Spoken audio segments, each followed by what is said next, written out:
Good morning and welcome to the Flexible Space Association's Workspace Wisdom Webinar. I'm Jane Sartin, the Executive Director, and today we're looking at how to get local media coverage for flexible workspaces. And we're joined today by Jessica Morgan of Carnsight Communications, which works with one of the FlexSA member companies, Spaces to Places. Now, as we go, I'm going to hand over to Jessica in a moment and she'll take you through the presentation. The chat box is available if you've got any questions that we can pick up at the end of the presentation. So do feel free to add these as we go along, and I will ask those of Jessica afterwards. So I shall now leave with the presentation. Let me just get that onto our screen and I will see you shortly. Brilliant. Hi, everyone. Lovely to join you today. So today is about 5 steps to amplify your business. And it's specifically about local news coverage for flexible workspaces. So I'm excited to get going. So just kicking off, who are we, and specifically who am I? So I am Jessica Morgan, or Jess, and I am the PR consultant with Spaces to Places. I don't know if many of you know Spaces to Places, but essentially they provide growth solutions for businesses in the flexible space.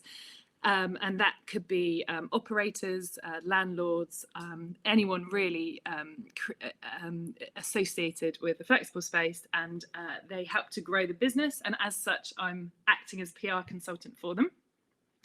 Separately, I run Carnsight Communications, which is a PR and communications business. There's 4 of us, and you can see some images of me with the rest of the Spaces to Places team, and also my Carnsight Communications colleagues. And as you can see from the piece of coverage bottom left, we embrace local media. It's really important for us to be in it as well. It sometimes gets a bad rep, but it's a very important channel. And I'd love to share some tips with you from my 20 years experience in communications. So in terms of other people we've worked with in the sector, obviously we work with FlexSA at the moment and have met many of the member companies, which is great. And here are some other names that we've worked with to get coverage in your industry. So today is about covering 5 steps. We like a listicle in PR, which is what you call a list of items or elements to get coverage. And just as an aside, an odd number works really well. So if you're ever talking about X number of steps, obviously some people talk about 10 or 8, actually odd numbers like 5 and 7 work well, and they hook people in slightly better. So my 5 steps are, firstly, we're going to cover what you want to achieve through your PR, which is really important. Secondly, a bit about the target audience and how you reach them. Thirdly, another listicle, that's 7 things that the media want from you. Fourthly, how to pitch effectively. And lastly, what 5 elements should you definitely cover with your press releases? So we will dive straight in. And we'll start off with a little bit about PR. So obviously it's not an interactive session, so I can't go around the room and get your definitions of PR. But essentially it's got quite a rep of champagne and schmoozing, which I absolutely wish it still was. Those of you old enough to remember AbFab, absolutely fabulous. That was all about PR. I would say nowadays it's slightly more hardworking than that. The dictionary definition is about promoting goodwill and understanding of businesses, which I think is really, really relevant. In terms of what we say PR is, we say it's about creating strategies and campaigns to showcase great work and achievements, and hopefully you will have those and have ideas of what you might want to promote. Crucially, it's about getting noticed by the right people at the right time.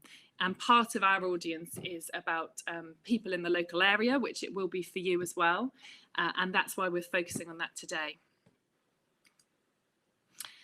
So we always start with a question when people come to us to talk about PR, which might sound slightly odd because obviously we want to help people, but it's really important to understand why you want to do PR.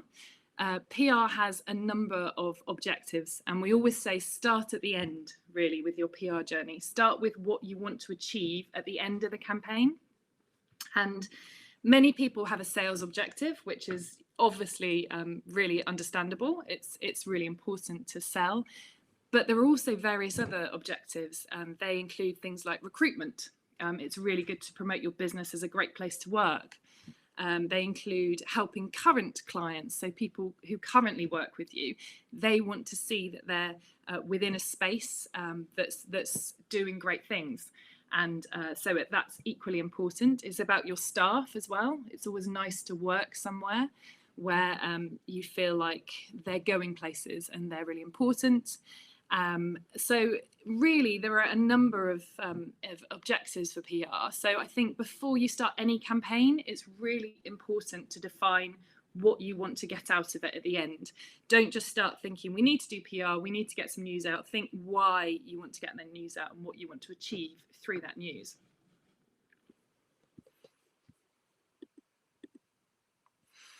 So different PR objectives are obviously reflected in coverage. So here I've just picked out a couple of pieces of coverage. So obviously a launch is a great opportunity to get PR. You only launch once. So if you've got a new location or if you're launching a service at a company, then that's a really clear time to PR that event.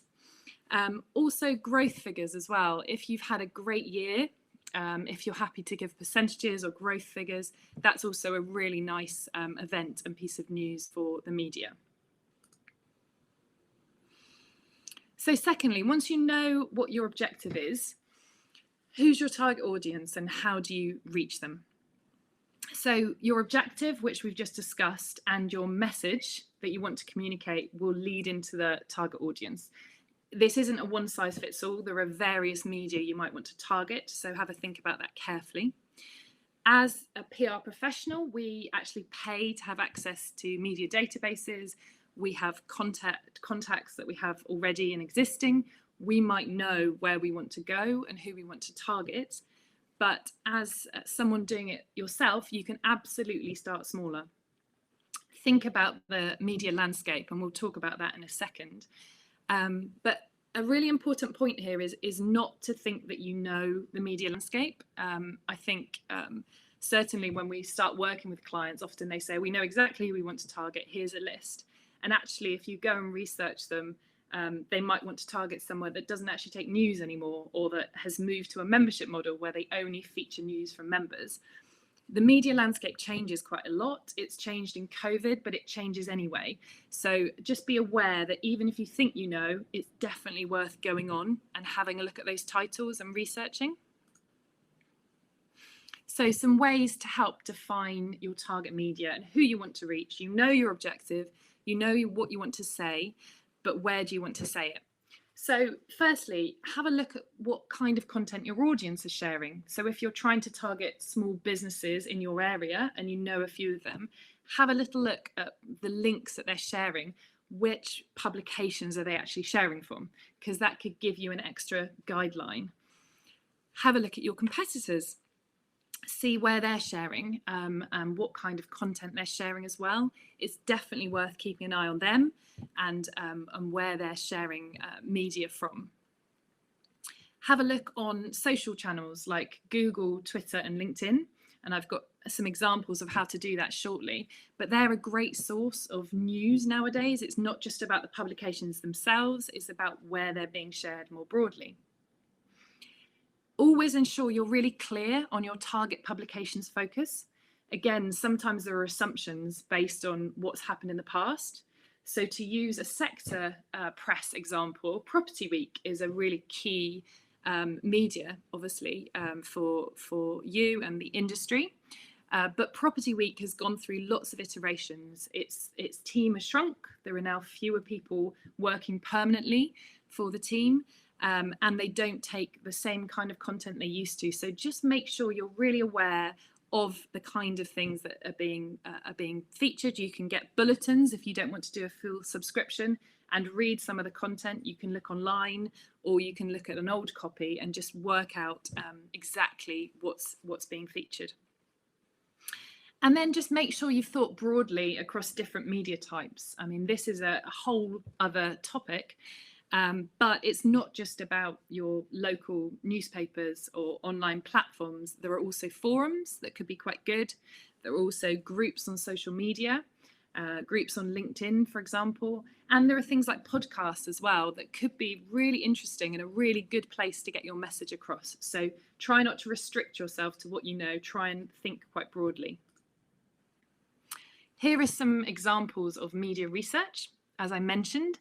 So on the left-hand side, that's a Google News search. And I don't know how often people do this, but we often find that people search on Google but don't click the news tab. So if you click the news tab, what will then come up is news articles and news stories. So that's really, really useful to find out what is being searched for.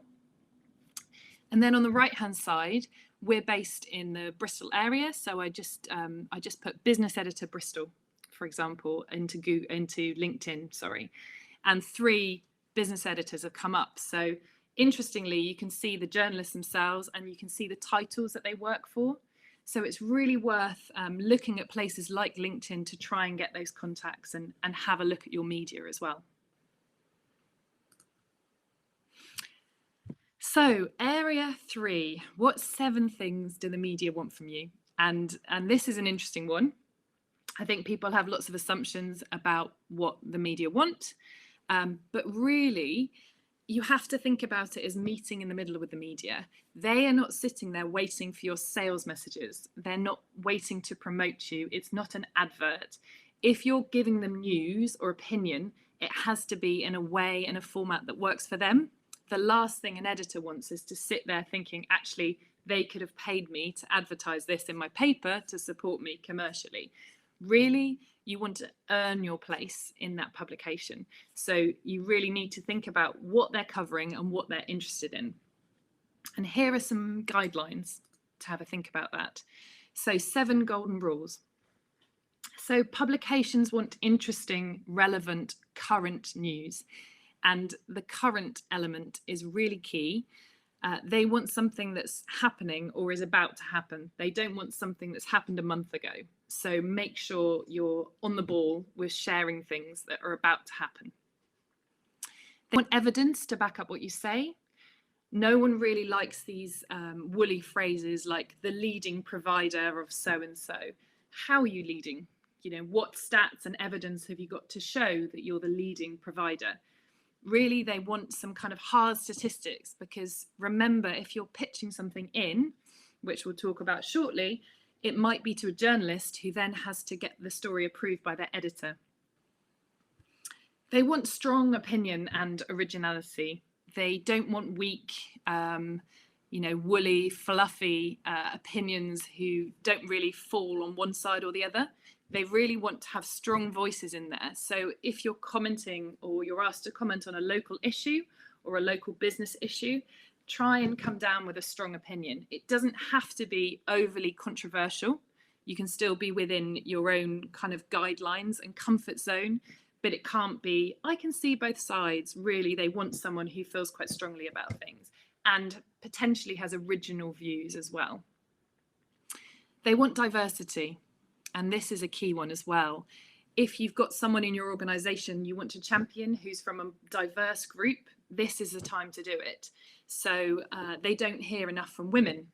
They don't hear enough from people of color. They don't hear enough from people with ability issues. So you really need to think about, actually, do we want to field this person who falls in the majority, who a lot of people have heard from, or do we want a fresh voice? They want profiles as well. So they want people with existing profiles, but that doesn't mean that you can't build your own profile. Really, if you think about the other elements here, you can start to build a media profile. But sometimes if someone else gets chosen over you to answer a question or to give a comment on something or to be quoted, it might be because they have an existing profile. Don't worry, just understand it's something you need to build. They want consistency and speed of response. They are tasked with producing X number of stories a day. So they really need to get their quota up, out on the website, into the paper or publication. they really need to know that you can provide a quick comment. So if they ask you something or ask you for a comment or an interview, you need to respond same day, ideally. You can't wait a week and say, oh, sorry, I missed this. Can I come back to you? I think that's obviously where working with someone else on the PR side, they can be responsive, so you don't necessarily have to. But if you're doing it yourself, just bear in mind that if you reach out to a publication, expect them to come back and expect to be speedy.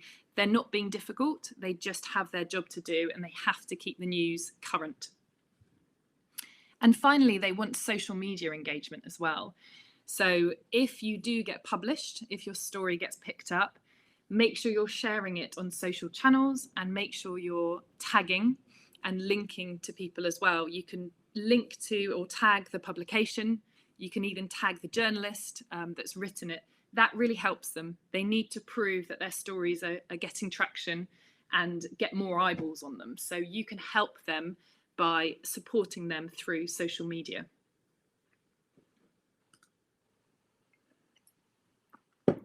So here are a couple of FlexSA examples to show that we were communicating different things. So on the left-hand side, FlexSA have been offering more flexible membership options at the moment with the cost of living crisis.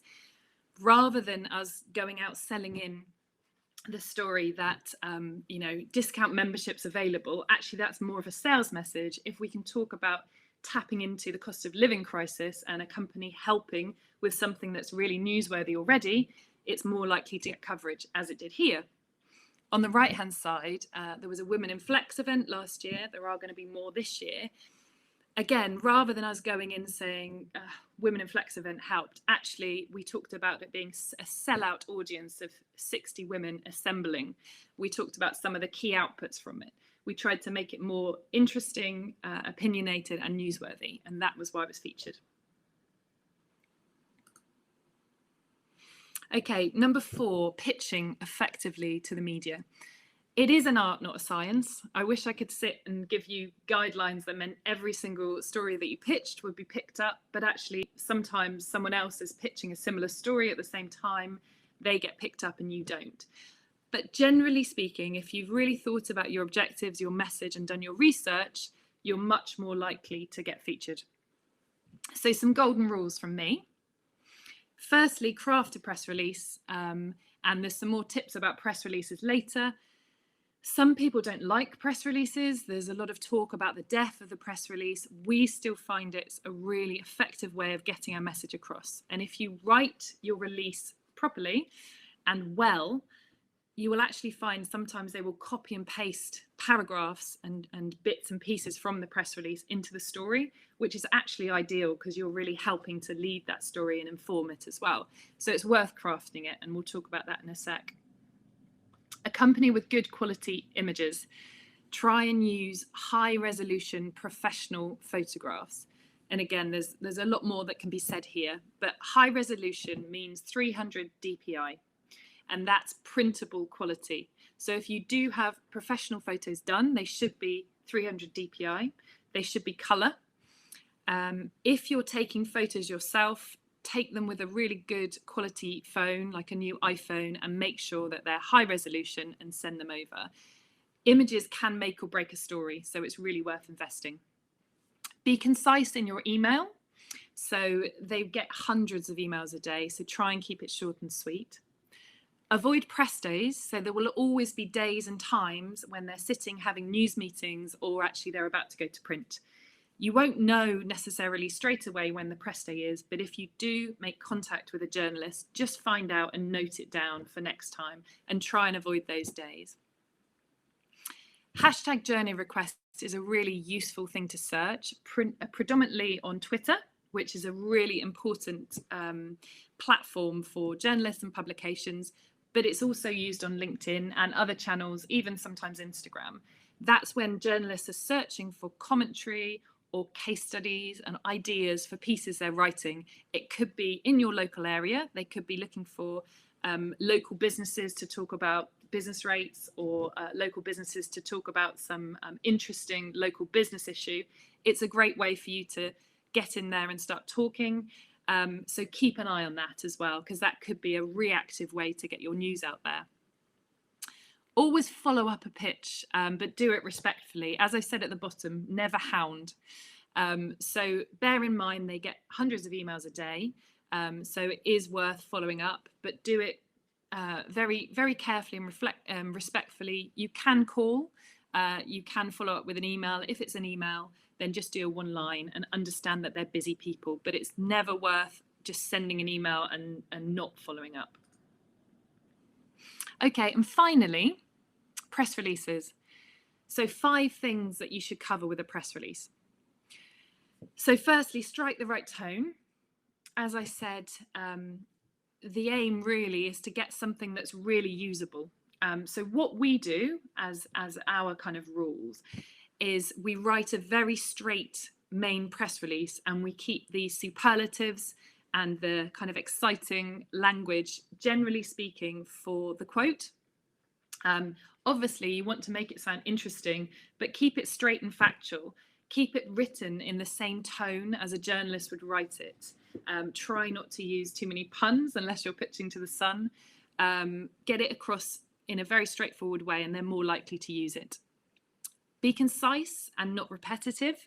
Just make sure you're making 1 point per paragraph, and keep it ideally to a page or just over a page of A4. Get your headline and first paragraph right. These are the most important things. The headline should grab attention and really communicate the absolute essence of the story. The first paragraph really condenses everything into 2 or 3 lines, everything that you really want to say. So pull that up front. They may only scan that. So those are the most important things to get right. Always include a quote. And think about sound bites with your quote. Don't think about reams and reams of information. Think about, if a journalist picks up just a few lines, what can you get across and how quickly? And try and use it like it's said. Write it as if you're saying it as well. Try not to make it too, use plain language essentially. And don't forget to include your business elevator pitch and your contact details at the bottom. So we call this the boilerplate. And really, that's a few lines about you where you can sell yourself. Include all your links to social media that you want to link to, your website, and make sure you've got a phone number and an email on there. We always copy and paste a press release into an email to send, because journalists don't like to wade through attachments. So there you have it. It was whistle stop, but hopefully it's given you some actionable tips.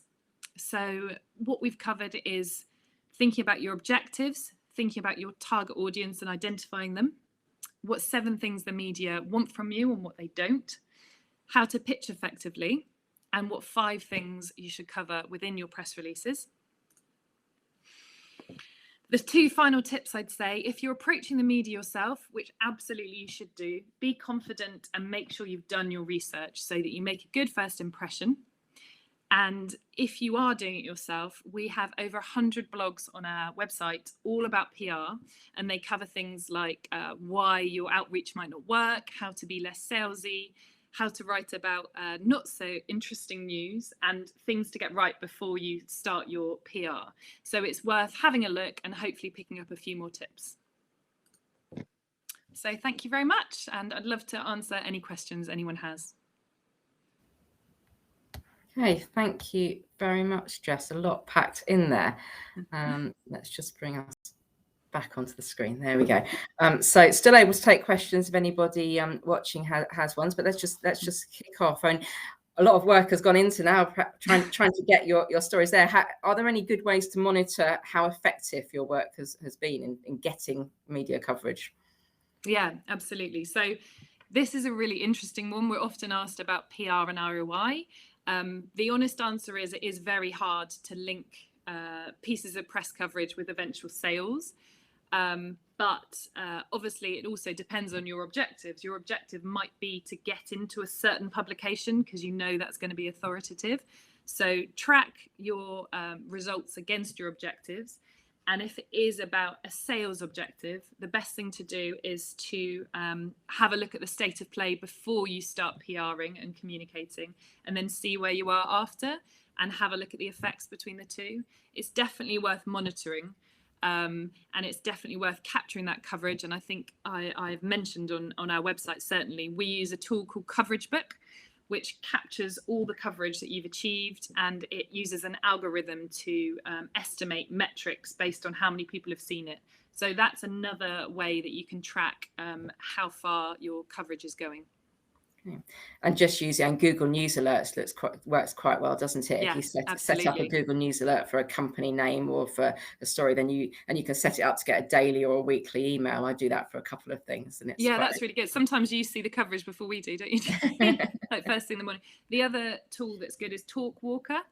So it's a free tool as well, talkwalker.co.uk, and you can set company names and keywords, and it will come through, and it will even track social media. So if a publication has tweeted about your story, that will pick that up as well. Okay. And you talked about having a diversity of people sort of on behalf of companies, but are there any particular rules around who ought to be a PR spokesperson, and should they have media training, or is it something that people should naturally be able to do? I think naturally we find some people are much keener to get in front of the camera. Some people are more nervous about it.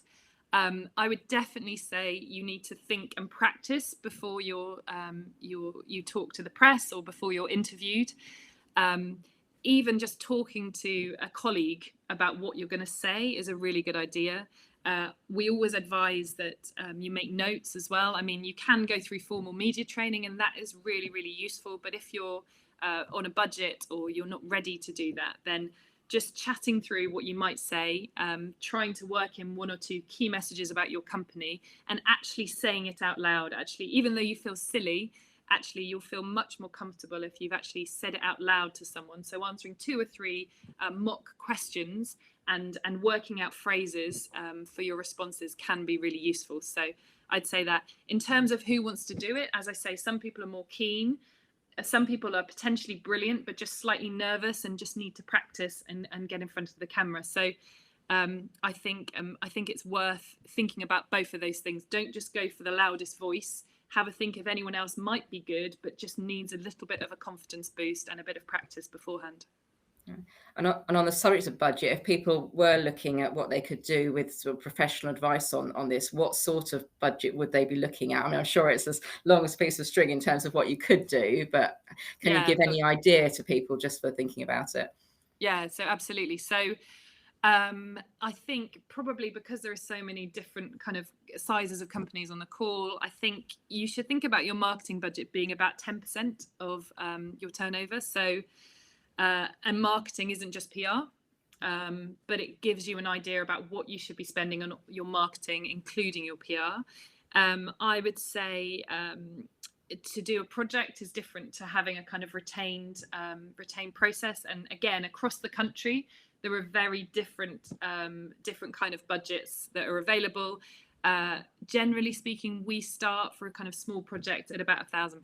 So that kind of gives you at least an idea. Some people charge a lot less, some people charge per results, but that gives you a tiny bit of a framework as to what you're thinking about. Okay. And you gave us some good tips on photographs, and that's always something that can be quite difficult in terms of feeling like you've got get the opportunity and also get the right photograph. Is there anything that you think makes a particularly good photograph that's likely to be published in terms of, should it have people in it? Is that better than just a picture of a building, or any thoughts on that? Yeah, absolutely. I think photography is so important. Something that captures you and your company and your attributes is great. So, for example, we work with a company in Bristol that's quite creative. They went out and had a photo shoot in front of some street art because that's very kind of iconically Bristolian. And it represented them. So don't think white backgrounds, or don't just think studio setup. It could be somewhere outdoors, which actually is great for natural light and photography. And always get a professional and get them to do the shots, and also think individual headshots and also team shots as well. So buildings are good, but people are always stronger, I'd say, to be featured. So have a think about a range of shots that can be used. Yeah, and I guess with so much focus on online stories now, images are perhaps more important than ever, because you would see stories covered in a newspaper that don't always have a photo, but now it feels like photos are pretty key. Yeah, they even have, they have picture editors that just will do a photo story just about a photo and a caption. So, that's always worth thinking about. Yeah. Okay, good questions just come in, and we're just beginning to get to the point of wrapping up. So any final questions, do put them in now. So the question is, if you were going to launch something, how soon before the launch should you send stuff to your chosen publication? We're going to move offices on a particular date, and I was wondering about timings. Perfect. Okay. So definitely in advance if you can, because it's really nice to say this is happening on this date. It also gives the publication something to work towards. Just make sure that you've got your story about why, not just we're moving, but actually why are you moving? There's some nice growth elements in there as well. Have some nice pictures of the new location and potentially the team near the new location. And I would say try and send it in advance. If you could send it a week before, that's really nice, just so it gives them a bit of a lead up to doing it. They may not be able to cover it straight away, but they always appreciate getting things in advance of things happening.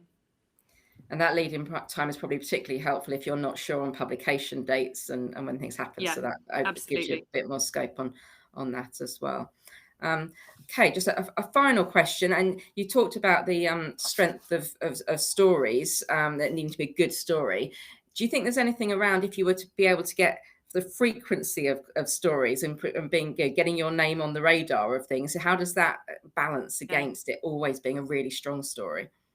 So that's interesting. I guess the other thing to say that we haven't had time to cover is not just about news stories. So it could be about opinion pieces, you giving your opinion on an issue. I think there is a limit to how much publications will feature you. I guess as a rule of thumb, maybe once a month, once every 2 months for a nice story. Don't send them 3 stories in the same month, because actually there might be fatigue, or they might wrap the stories up and put them in together. And that's something to consider as well. If you've got a couple of things going out at the same time, can you wrap it up into a wider growth story or a news story like that? But I'd say just be aware that they can't favor one company over another. It's great to get things, but just start with when you've got the strongest stories, and then consider in between if you want to kind of give your opinion about a local issue. That's another nice way to get your name out there without feeding through stories really, really regularly. Okay, thank you very much, Jess. I think we've got through an awful lot there. So hopefully that's been some useful tips for people thinking about how to increase their profile of their business locally. So then we have another Workspace Wisdom webinar lined up on Tuesday, the 28th of March, when Tony Freeth will be bringing his extensive experience of technology for flexible workspaces to cover the topic of understanding technology contracts for better flexible workspace management. So sounds quite technical, but I think that's going to be really, really helpful for people that are looking at their technology needs within their business. And then I'm just going to slip in a quick plug for the fact that we've now got our tickets on sale for our annual conference and exhibition, which is on the 23rd of May. And early bird rates are available at the moment, but only until Friday, the 24th of March. So do take a look at our website for booking details on that. So final thank you to Jess, and hope everybody has a lovely afternoon. Thank you. Bye. Thank you. Bye-bye.